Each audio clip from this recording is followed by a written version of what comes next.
Assalamualaikum warahmatullahi wabarakatuh. Assalamualaikum.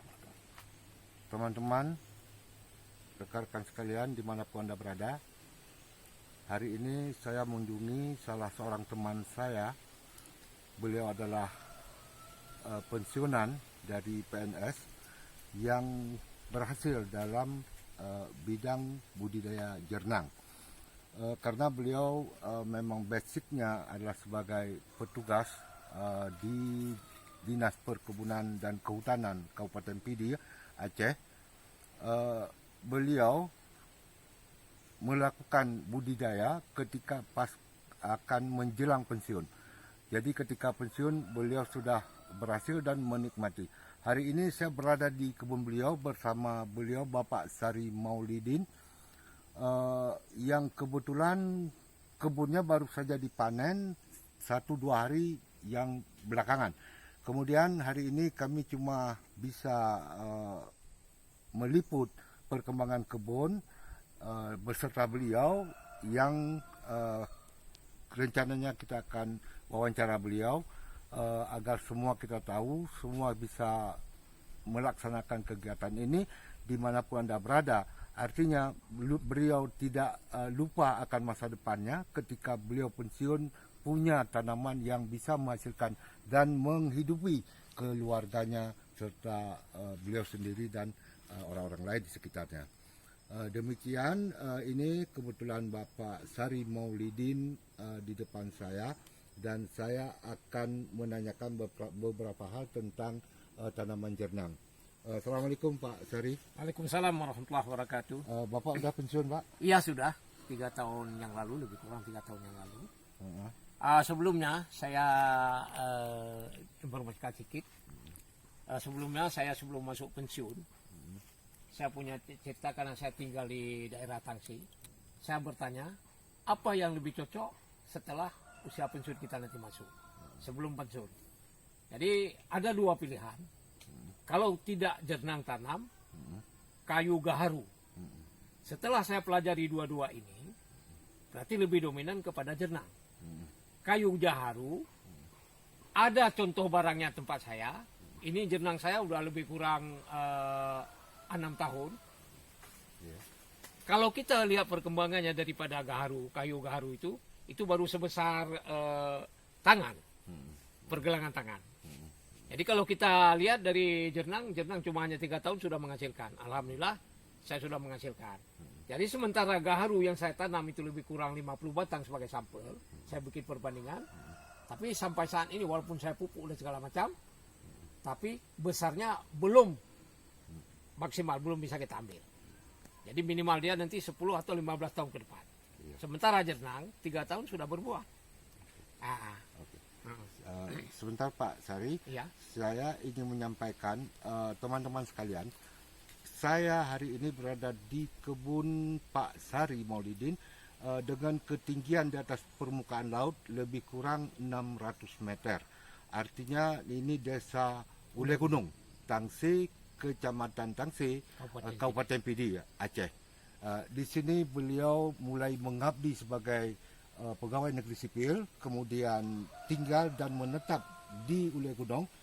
Beliau berasal dari Pidi Jaya, Kabupaten Pidi Jaya, kemudian berkeluarga di Ule Gunung dan mempunyai seorang putra sematawayang, dan hari ini sudah menjadi polisi daerah di Aceh. Iya. Dan saya tidak sebutkan, kalaupun saya sebutkan anak beliau satu-satunya sudah mencapai titik pangkat yang agak lumayan. Sekarang AKP ya. Oke. Demikian kira-kira saudara. Cuma ingin saya tanyakan kepada beliau, karena beliau berasal dari petugas lapangan PNS Dinas Perkebunan dan Kehutanan, apa ada pesan-pesan untuk para petani ketika Pak Sari pensiun? Kira-kira apa yang bisa Pak Sari sampaikan buat seluruh masyarakat tani di Indonesia khususnya? Silakan. Kalau kita lihat, tidak semuanya bisa tumbuh dan bagus jernang ini.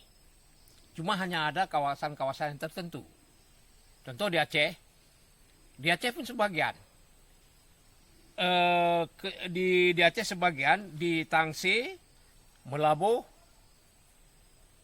melabuh dan Takengon. takengon yang bisa tumbuh dan bagus untuk tanaman jernang. Sementara ke bawahnya tumbuh buahnya tidak seperti yang kita harapkan. Jadi ada tempat khusus dah. Jadi makanya kalau di Tangsi ini lebih cocok lagi di ketinggian ini pas di tempat kami ini di Ulai Gunung. Nah, jadi kalau dilihat itu udah dibawa ke lab, maksudnya getah yang akan dihasilkan itu lebih bagus dari ketimbang punya melabuh dan punya takengon. Oh, begitu. Ya, ini udah diambil satu sampel. Jadi harga jualnya pun kalau kita lihat lebih bagus harga jual di Tangsi, punya Tangsi ketimbang punya melabuh. Nah, Oke Pak. Berapa harga maksimal ketika panen secara gelondongan kita jual kepada pembeli? sebelumnya harga jernang ini tidak pernah turun. Maksudnya tidak pernah anjlok. Karena mungkin dengan pandemi ini, COVID-19 ini, mungkin gerak pedagang pun agak terbatasi, makanya harga anjlok hari ini. Kisaran hari ini 150 ke bawah. 150.000 ke bawah. Ke bawah. Artinya kalau 150 itu masih standar, masih ada harga hari Itu ini. gelondongan Pak. Gelondongan, udah dipipil. Udah. Udah pipil. Kalau jadi sebagai bahan untuk industrinya berapa kira-kira? Itu kalau maksudnya udah diambil dedaknya, itu sekitar 6 atau 7 juta per 1 kilo. Waduh, luar biasa Pak. Ya. Nah, itu kalau sudah dibikin jadi dedak. Oh begitu Pak. Ya. Ini yang terakhir kemarin Bapak panen berapa jumlah gelondongan? Yang kemarin saya panen baru 2 hari, yang saya panen ini satu kebun ini 48 kilo. 48 Dengan harga Rp137.000 per 1 kilo. per 1 kilo. Iya. Alhamdulillah Pak. Iya. Apapun ceritanya kita sudah berusaha Iya. dan sudah menghasilkan. Iya. Kita bisa menikmati berapapun harganya. Iya. Kondisi ekonomi saat ini memang tak terbaca kapan bisa stabil, kemudian bisa harganya meninggi seperti dulu lagi. Iya. Iya. Demikian Pak Sari. Nanti kalau umpamanya ada yang bertanya, Pak Sari bisa memberikan pendapat, pandangan atau teknik cara budidayanya kira-kira? Boleh, bisa.